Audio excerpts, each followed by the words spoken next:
해피 파더스데이. 해피 파더스데이. 네, 마더스데이보다 더 크셔서 감사합니다.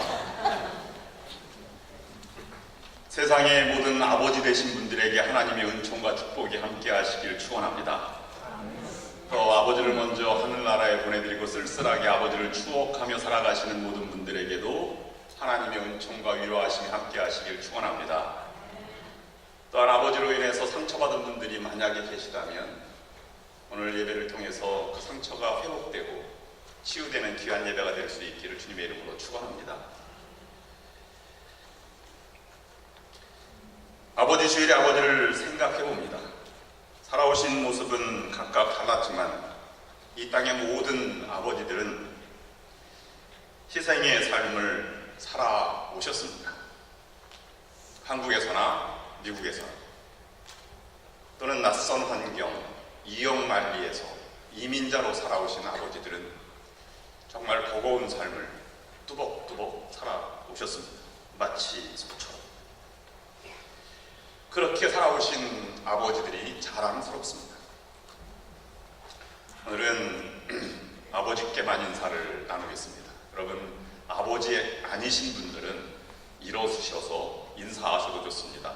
주변에 아버지들이 계시면 당신이 자랑스럽습니다. 이렇게 인사를 하시길 바라고, 아버지들은 그렇게 봐주시니 감사합니다. 이렇게 받아주시면 감사하겠습니다. 다 함께 시작.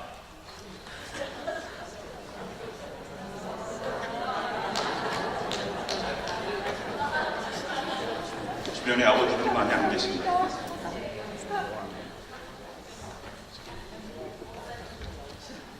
네, 예배의 분위기 자체도 어머니 주일과는 확연히 틀립니다. 한국에서는 어버이 주일로 그냥 동시에 지키지만 미국에서는 따로 있지 않아요. 어머니 주일날은 음식도 장만하고 꽃도 달아드리고 노래도 부르는데, 아버지 날은 꽃도 없고 음식도 준비하지 않고 노래도 안 부릅니다. 그만큼 아버지가 소외되고 있는 것은 아닌지 생각해 봅니다. 그렇지만 우리 아버지 날 소중하게 아버지를 다시 한번 추억하며 또 그 믿음의 또 삶의 유산을 다시 한번 생각해 보았으면 합니다. 산업화가 진행되면서 아버지의 권위가 땅에 떨어졌습니다. 권위가 무너진 지 오래되었습니다. 요즘은 아내들의 파워가 얼마나 센지, 남편들이 아내의 말을 잘 듣다가 이제는 그것을 뛰어넘어서 아내의 눈치를 보며 살아가는 시대가 되었다고 합니다. 그러다 아침에 출근할 때 아내 얼굴이 짜증 섞이면 그날 하루는 아주 힘들다고 불안해한다고 합니다. 아버지들의 권위를 가정에서부터 세워주시기를 이 연사 강하게 간절히 부탁하는 바입니다. 여러분, 별로 아멘도 없으시고. 텍사스 크리스토퍼 베이컨이라고 하는 사람이 이런 말을 하였습니다. 미국의 아버지들이 가정에서 제 권위를 회복하는 날이, 그날이 과연 일어날까? 만약에 그날이 일어나면 세계의 굶주림을 없애지는 못할지라도 몇몇 가정들이 절대 빈곤 이하로 침몰하지는 않을 것이다. 만약 그날이 일어난다면 중동 지역의 평화는 가져오지 못한다 할지라도 거리의 갱단 소굴에서 자녀들을 보호할 수는 있을 것이다. 인구의 각종 문제는 다 해결할 수 없을지라도 적어도 10대 임신모는 방지할 수 있을 것이다. 그렇게 말을 하였습니다. 오늘 이 시대의 급선무는 가정에서부터 아버지의 권위를 회복하는 일일 것이다 생각을 합니다. 그런데요, 아버지가 아버지다워야 말이죠. 권위를 스스로 찾아야지 어떻게 세워줄 수 있습니까? 라고 반문할 수도 있을지 모르겠습니다. 그도 그럴 것이, 일반적으로 아버지에 대한 가정에 대해 기억과 인상은 그리 감동적인 것만 있는 것이 아닙니다. 기독교 가정사역원에서 나온 자료에 의하면 이 10대 자녀들에게 미친 아버지 상을 쓰라고 했더니 이렇게 썼습니다. 잔소리만 하는 아빠, 술 먹고 들어오는 아빠, 늘 바쁜 아빠, 낮잠만 자는 아빠, 쪽팔리는 아빠, 어디 간다면서 거짓말하는 아빠, 독재적인 아빠, 열받으면 식구들을 괴롭히는 아빠, 많이 드셔서 배가 불룩 나온 아빠, 자기 일은 자기가 하라면서 맨날 소주 사오라고 신분을 시키는 아빠, 과속을 하는 아빠, 한 번 때리면 죽도록 때리는 아빠, 공부 잘하는 아이들하고만 놀라고 하는 아빠, 내가 TV만 보면 마음대로 채널을 바꾸는 아빠. 저도 몇 개가 포함되어 있어서 참 찔리는 부분도 있습니다. 있는 그대로 아버지를 인정하고 받아들이고 세워주면 안 될까요? 저도 아버지께서 작년에 세상을 떠나시고 나니 그립습니다. 일반적으로 나이에 따라 아버지 상이 많이 바뀌죠. 4살 때는 아빠는 슈퍼맨이야. 무엇이든지 할 수 있어. 7살 때는 아빠는 아는 것이 정말 많아. 모르는 게 없지. 8살 때는 아빠와 선생님 중 누가 더 높을까? 12살 때 아빠는 모르는 것이 많아. 14살 때 우리 아빠는요, 저하고는 달라요. 옛날 사람입니다. 25살 때 아버지를 이해하긴 하지만 기성세대는 같습니다. 30살 때 아버지 의견도 일리는 있기는 해. 40살 때 여보, 우리가 이 일을 결정하기 전에 아버지께 의견을 물어봐야 되지 않을까? 50살 때 아버님은 훌륭한 분이셨어. 60살 때 아버지는 위대하셨어. 영웅이셨어. 아버지께서 살아계셨다면 우리에게 큰 조언을 했을 텐데. 우리는 육신의 부모를 닮아가게 되어 있습니다. 그것이 우리의 유전이지. 내가 아버지를 닮아가듯이 우리 아이들도 아버지를 그렇게 닮아가게 되어 있습니다. 그러니 아버지 되신 분들은 더욱더 조심하셔야 될 것입니다. 또 자녀된 분들도 그런 아버지를 그냥 인격적으로, 인간적으로 받아 주어야 할 것입니다. 아버지를 닮았다. 이것을 내자로 말하면 부전자전입니다. 여자아이에게는 모전여전이 되겠지요. 아주 이거 나쁜 말로 말하면 그나물의 그밥이라는 표현도 씁니다. 여러분들이 아는 전문 용어로는 붕어빵이라고 말을 하죠. 저는 어릴 때 누님들과 또 고모님들에게 야, 너는 어떻게 그렇게 할아버지 똑 닮았냐? 이렇게 많이 들었습니다. 근데 요즘 우리 아이들에게 아빠는 할아버지랑 왜 똑같아요? 이렇게 또 아이들이 얘기를 합니다. 아버지 자식이니 닮아갈 수밖에 없는 것이죠. 손자들을 보면 더 신기하다고 하지 않습니까? 내 자식도 아니고 내 자식의 자식인데 어떻게 그렇게 신기하니 똑같다 이렇게 표현들을 많이 합니다. 여러분, 붕어빵, 붕어를 닮았지요. 그러면 붕어빵에는 붕어가 있을까요? 없을까요? 붕어가 없습니다. 그러면 붕어빵은 붕어빵일까요? 아닐까요? 붕어빵이 아닙니다. 정확히 말하면 붕어를 닮은 빵입니다. 붕어가 들은 빵은 아니지만 붕어빵보다는 사람들은 진짜 붕어가 들어간 음식을 더 좋아합니다. 붕어 매운탕, 붕어찜. 요즘은 붕어가 잡히지 않아서 먹어볼 수 없다고 하지만 그렇습니다. 닮아간다는 것은 외형적인 것만 닮지 않습니다. 우리의 문화와 언어와 식습관과 인격과 신앙도 닮아가는 것이죠. 여러분, 어릴 때 고기 먹기가 어려웠습니다. 여러분들은 더 어려웠겠죠. 6.25를 겪으신 분들 앞에 제가 번데기 주름 잡는 격이 되었습니다만은 저도 보릿고개를 긋다는 경험을 했습니다. 새쌀이 나오기 전에 보리로 이렇게 연명을 할 때도 있었지. 여러분 다 아시다시피 저희 부모는 베드로입니다. 어부라는 말이죠. 그래서 주변에 농사를 주변 땅에 짓고 그 다음에 서해바다에서 나온 해산물로 생계를 이어왔습니다. 그래서 해산물이 흔했습니다. 굴과 꽃게, 소라, 조개, 바지락 이런 것을 물리도록 먹었습니다. 보릿고개가 되면 5월달이니까 꽃게가 잡히는 시절이 되죠. 엄마가 이렇게 말합니다. 오늘은 저녁은 꽃게다. 그 말이 요즘 같으면 와 하지만 그때는 그렇게 싫었습니다. 오늘 또 꽃게야? 자라고 보니 그 그렇게 물리는 것이 제일 좋아하는 해산물을 제일 좋아하게 되었어요. 그런 사람으로 이어가는 것이지. 우리 대한 한국인들은 김치 없이는 못 살아갑니다. 본능이죠. 누가 김치를 먹어보려고 노력해서 김치를 먹어본 사람이 있습니까? 그거 어릴 때부터 먹었으니까 그것이 맛있는 음식이 된 것입니다.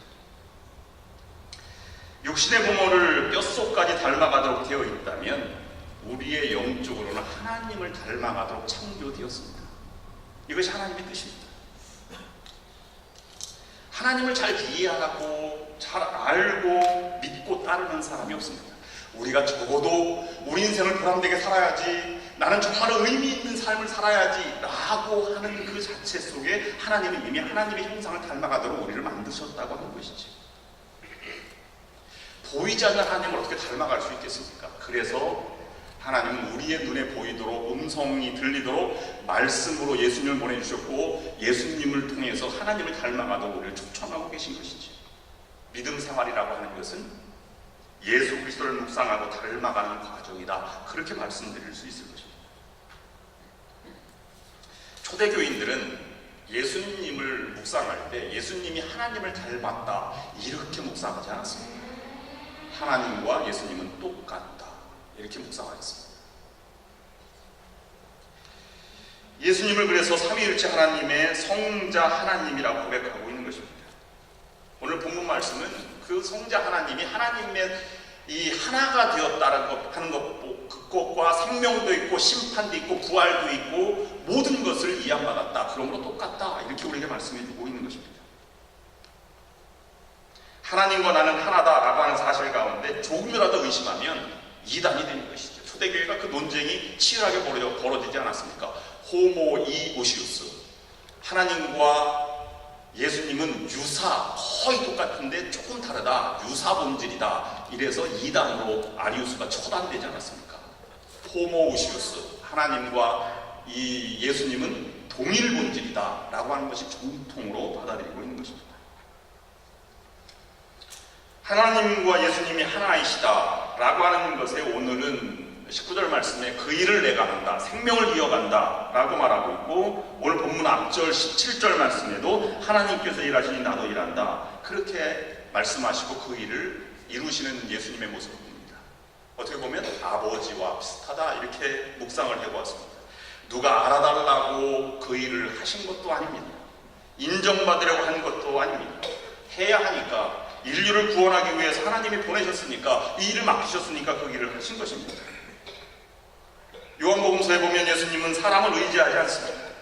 사람 속에 무엇이 있는지 아시는 예수님께서는 사람들이 무엇을 어떻게 해줄 것인가를 전혀 기대하지도 않았습니다. 그 당시에 자신에게 찾아오는 비난, 조소, 멸시, 천대, 시기 같은 것에도 결코 흔들리지 않았습니다. 자신의 길을 뚜벅뚜벅 걸어갔습니다. 그러면 아버지와 아들과 하나다라고 말할 때 중심은 누구에게 있습니까? 저 아이는 아버지를 꼭 닮았어 라고 말할 때 우리의 대화의 초점은 아버지에게 있는 것이 아니라 아들에게 있는 것입니다. 초대교회도 아버지 하나님을 묵상할 때 아버지 하나님과 동일하다고 묵상하는 예수님을 보면서 예수님에게 초점을 맞추고 그 삶이 바로 하나님의 삶이다 라고 해서 그분을 본받고 그분의 말을 실천하고 제자가 되기 위해서 노력했던 것이 초대교회의 믿음의 본질입니다. 우리는 그 본질을 잘 이어가지 못하기 때문에 문제가 많이 생깁니다. 아들이 등장해도 아버지가 계속 역할을 해 나가야 한다고 생각하기 때문에 문제가 되는 것이죠. 후계자가 계승되지 않는 게 그런 이유에서입니다. 전임자는 후임자에게 맡기고 물러나야 하는데 계속 뒤에서 영향력을 행사하는 것이 문제의 시작이 되는 것이죠. 거기서 갈등이 발생합니다. 이것은 큰 기업체나 아니면 교회나 이런 데만 있는 것이 아닙니다. 우리의 삶 속에도 있습니다. 여러분 가끔 가다가 이렇게 말하죠. 내 청춘을 돌려다오. 돌려받을 수 있을까요? 없을까요? 절대 없습니다. 그런 꿈은 허황된 꿈입니다. 절대로 돌아갈 수 없는 것을 기대해서도 안 됩니다. 그곳에서 싸움과 다툼과 시기와 질투가 생기는 것입니다. 부부싸움을 했습니다. 내가 이러려고 시집왔는지 알아? 그런다고 여러분 처녀로 다시 돌아갈 수 있겠습니까? 전혀 없습니다. 그 현실을 받아들이고 그 그리고 그곳에서 초점을 맞추고 살아가는 것. 그래서 어른들은 야, 아이 보고 살아야지 이렇게 말씀을 하고 계신 것이지. 요한복음에 보면 그 아버지를 닮은 예수님을 크게 여러 가지 비유로 얘기했는데요. 10장에서는 우리가 잘 아는 우리 표에도 있듯이 선한 목자로 예수님을 비유했습니다. 우리는 그것을 세 가지로 묵상하면서 말씀을 정리하려고 합니다. 요한복음 10장 10절 11절 말씀을 여러분 다 함께 읽어보시겠습니다. 읽고 암송도 한번 해보시면 좋겠습니다. 다 아시는 것입니다. 다 함께 시작. 도둑이 오는 것은 도둑질하고 죽이고 멸망시키려는 것뿐이요 내가 온 것은 양으로 생명을 얻게 하고 더 풍성히 얻게 하려는 것이다. 나는 선한 목자라. 선한 목자는 양들을 위하여 목숨을 버리거니와. 이것을 여러분 아버지를 넣어서 선한 목자가 아버지이다. 오늘 저는 그 말씀을 받고자 합니다. 자, 다 함께 아버지를 넣어서 읽어보시겠습니다. 시작. 도둑이 오는 것은 도둑질하고 죽이고 멸망시키려는 것뿐이요 아버지가 온 것은 자식으로 생명을 얻게 하고 더 풍성히 얻게 하려는 것이라. 아버지는 선한 목자라. 아버지는 자식을 위하여 목숨을 버리거니와. 어떻게 그렇게 딱 맞는지 모르겠습니다. 적어도 선한 목자다 하는 것 보면 아버지의 이미지가 들어와 있습니다. 무뚝뚝하셨지만 한 가정을 이끌어오셨고 책임이 무거운 만큼 행동도 입도 무거우셨던 아버지입니다. 나는 선한 목자라고 하는 것에는 아버지 두 가지 이미지가 포함되어 있습니다. 첫 번째로는 양들의 이름을 부른다. 두 번째는 목숨을 버린다 하는 것이지. 첫째, 선한 목자는 다가오는 이에게 절대적인 가치를 부여한다는 특징이 있습니다. 주님은 우리에게 먼저 다가오셨죠. 우리가 먼저 선택하는 것이 아닙니다. 만났기 때문에 만나는 것이 아니라 만나야 하기 때문에 하나님이 주님을 통해서 우리를 부르고 찾아오신 것입니다. 이 자체가 주님의 선함의 출발점입니다. 그러면 만나는 사람이 어떻게 보일까요? 사랑스럽게 보이고 인격적으로 너무 고귀하게 보이죠. 여러분, 아버지가 되는 날이 있습니다. 결혼해서 이제 첫째 아이가 태어나면 여러분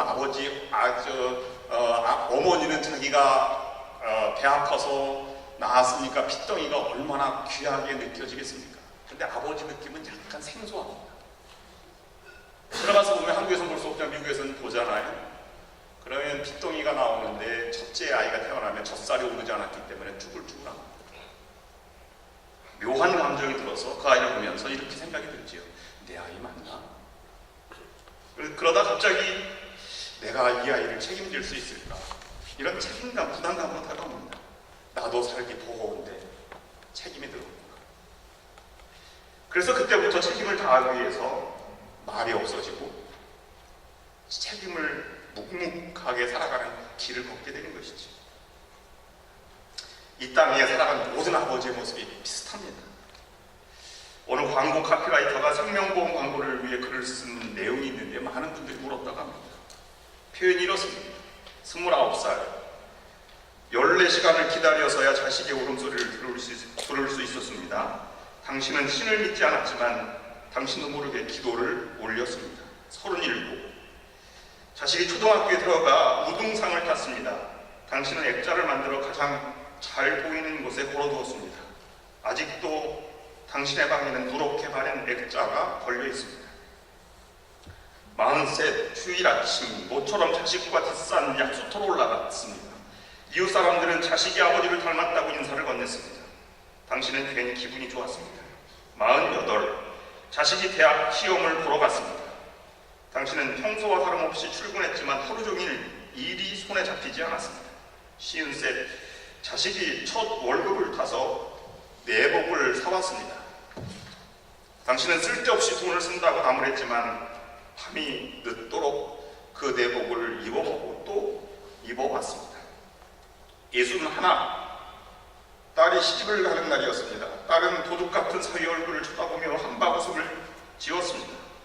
당신은 나이 들고서 처음으로 눈시울이 붉어졌습니다.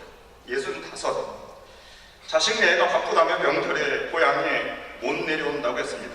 당신은 동네 사람들에게 아들이 바빠서 아침 일찍 올라갔다며 평생 처음으로 거짓말을 했습니다. 오직 하나 자식 잘 되기만을 바라며 살아온 한평생. 하지만 이제는 희끗희끗한 머리로 남으신 당신을 우리는 아버지라 부릅니다. 예수님이 양들을 찾아올 때, 양들을 부를 때 목자는 양들의 이름을 불러서 우리에서 끄집어낸다고 하지 않습니까? 예수님도 우리에게 찾아가 각자의 인격으로 다가오셔서 나는 내 편이다 이렇게 말씀하시는 분이시죠. 부모는 자식을 사랑할 때 똑같이 사랑합니다. 그렇다고 해서 한 사람이 다 사랑을 한 사람에게 줄 수도 없는 것이지요. 근데 자식 입장에서 보면 똑같이 나눠졌는데 느끼기에는 아버지는, 부모님은 나를 위해서 일평생 사셨다, 나를 위해 전부의 사랑을 주셨다 라고 고백하지 않습니까? 이건 논리적으로 설명할 수 없는 부분입니다. 그 사랑을 체험한 자녀들만 알 수 있는 것입니다. 예수님의 사랑도 마찬가지입니다. 이성적으로 생각할 수 없습니다. 그 사랑을 체험하고 느껴본만이 그분의 위대함과 그분의 신비로운 사랑을 우리가 체험할 수 있게 되고 이해할 수 있게 되는 것입니다. 둘째로 선한 목자는 아낌없이 자기를 버리는 것이죠. 그래서 선한 목자는 양들을 위하여 자기의 목숨을 버린다 라고 되어 있습니다. 이 버린다고 하는 것은 내어놓는다는 뜻입니다. 여러분, 만약에 양을 위해서 양을 지킬 때 늑대가 찾아와서 양을 물어갔습니다. 근데 목동이 그 양을 물어가는 늑대를 끝까지 찾아가서 양을 찾아오려고 하다가 이 목동이 죽었어요. 늑대한테 물려서. 그러면 그 목동은 참으로 선하다 이렇게 말할 사람이 있겠습니까? 참 미련하기도 하지, 양이 그 한 마리뿐인가.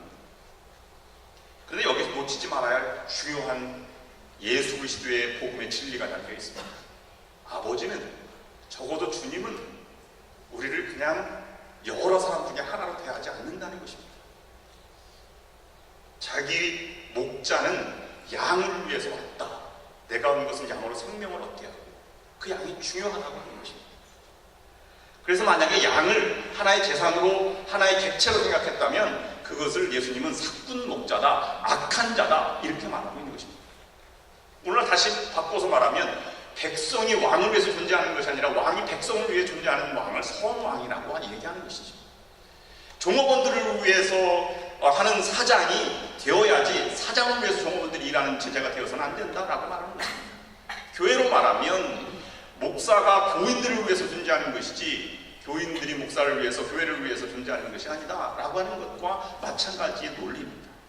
이것은 그 당시에 유대 사회, 제사장적인 사회에서 혁명적인 사고방식으로 전환을 의미하는 것입니다.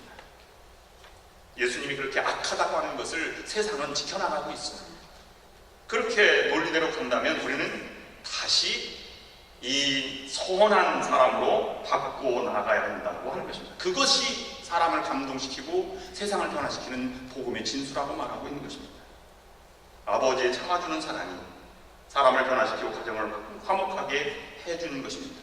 그래서 인자는 섬김을 받으러 온 것이 아니라 섬기러 왔으며 많은 사람들을 구원하기 위하여 치를 몸값으로 자기의 목숨을 주러 왔다라고 마가복음에서 말하고 있습니다. 한국의 어느 시골에서 농사를 짓는 가난한 아버지가 있었습니다. 그 아버지는 가정 형편이 어려웠지만 어떻게든 아들 대에서는 이 가난을 벗어버리고 싶어서 공부를 시켜야겠다고 생각하고 아들을 시골에서 대구 대도시로 유학을 보냈습니다. 여러분, 시골에서 난다 긴다 하는 아이들이 대도시로 가거나 서울로 가면 잘할 것 같지만 못 따라갑니다. 저도 중학교 때 중학교를 나왔어요. 경기도 화성군 우정면 3개 중학교를 졸업했습니다. 그 시험을 치러서 수원 유신고등학교를 당당히 합격을 했죠. 7명이 합격을 우리 고등학교에서 했습니다. 대단히 영광스러운 것이었습니다. 촌놈이 유신고등학교 처음 가니까 어리버리해요. 처음에 이제 시험을 보잖아요. 배치고사라고. 배치고사를 봤는데요. 몇 등 했는지 아십니까? 53등 했습니다. 제가 이 부끄러운 민낯을 보여드리는 것입니다. 60명이 한 반이었어요. 그러니까 꼴찌에서 7번째 한 것입니다.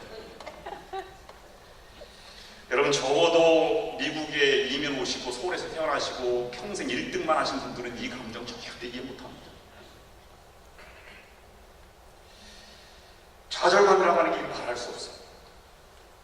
야, 세상이 이럴 수 있을까? 그래도 시골에서 난다긴다 했는데 말입니다. 그 점심시간에 7 학생들이 그 운동장 한 구석에 쪼그려 앉았어요. 좀 초라한 모습이죠. 그래서 묻습니다. 너 몇 등 했어?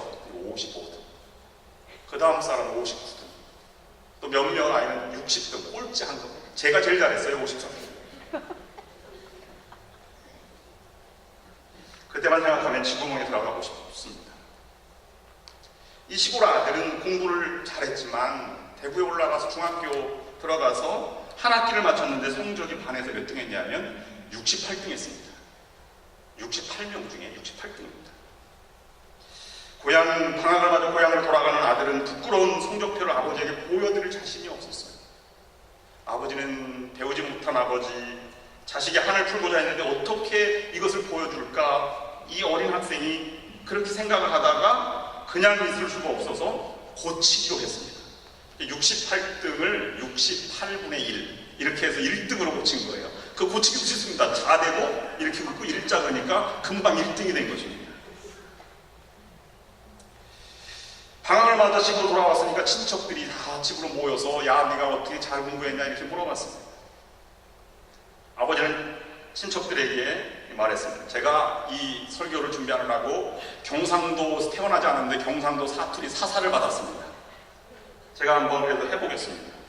친척들이 앞에서 이렇게 말했습니다. 앞으로 봐야지 어쩌다 1등 했는가 왜? 이렇게 대답했습니다.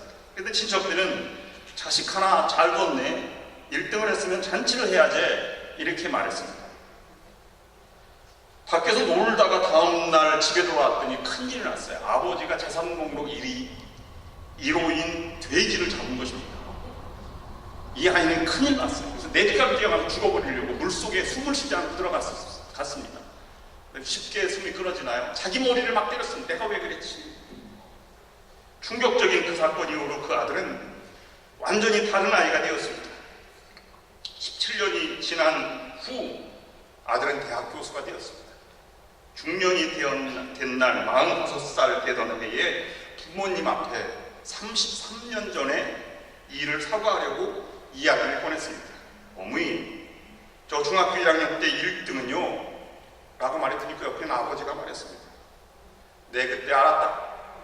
그만해라. 네 아가 듣지 않나. 경북대학교 총장이었고 국회의원을 지낸 우리 박찬석 총장의 이야기입니다. 그는 말하기를 자식이 위조한 성적을 알고 있었으면서도 재산 목록 1호인 돼지를 잡아 잔치를 하신 아버지의 마음을 박사이고 교수이고 대학 총장인 나는 아직도 감히 알 수가 없다. 이렇게 고백을 하였습니다. 사랑은 희생이지만 이해해주는 것이고 믿어주는 것이고 참아주는 것입니다. 거기에 변화가 있는 것입니다. 오늘 요한복음 10장 또는 예수님과 하나님과 하나다 이렇게 고백한 초대교회 공동체, 믿음의 공동체 안에 예수님의 묵상을 왜 했겠습니까? 예수님은 선한 목자다. 왜 그것을 얘기했겠습니까? 예수님이 선한 목자다 라고 말하는 것을 강조하는 것뿐만 아니라 오늘 이 말씀은 너도 하나님과 하나가 되고 이웃과 하나가 되고 너도 선한 목자가 되어서 그렇게 살아가라 우리를 초청하고 계신 것입니다. 여러분, 우리가 만나는 사람 한 사람 한 사람을 절대 가치를 두어서 받아 맞이하고 있습니까? 여러분, 나에게 주어진 것으로 상대방을 섬기고 희생하면서도 그것을 인내해주고 참아주고 기다려줄 수 있는 그런 아량을 가지고 계십니까? 그러면 하나 될 수 있습니다. 그러면 기적을 만들어갈 수 있는 믿음의 공동체를 만들어갈 수 있습니다.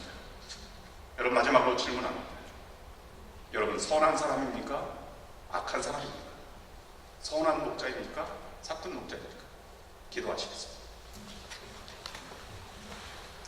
하나님 아버지, 예수님과 하나님이 하나가 되는 것처럼 우리도 예수님과 하나가 되어 선한 독자의 삶을 살아가게 하여 주시옵소서. 주변에 있는 모든 사람들과도 하나가 되게 하여 주시옵소서. 예수 그리스도의 이름으로 기도합니다. 아멘.